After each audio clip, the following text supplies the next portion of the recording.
আপনি কি কখনো ভেবেছেন এমন একটি জাতির কথা যারা পাহাড় কেটে রাজপ্রাসাদ বানাতো, যারা গর্ব করে হাসতে হাসতে বলতো, আমাদের চেয়ে শক্তিশালী আর কে আছে?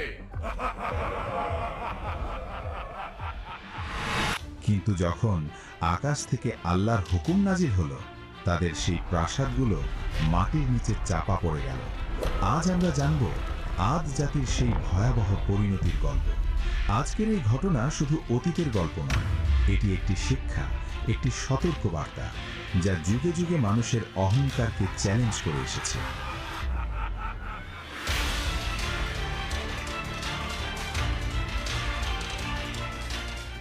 হযরত নূহ আলাইহিস সালামের পর আরেকটি জাতির উদ্ভব হলো, আদ জাতি। তারা ইয়েমেন ও ওমানের মাঝের বালুকাময় অঞ্চল আহকাফে বসবাস করত। তাদের শহরের নাম ছিল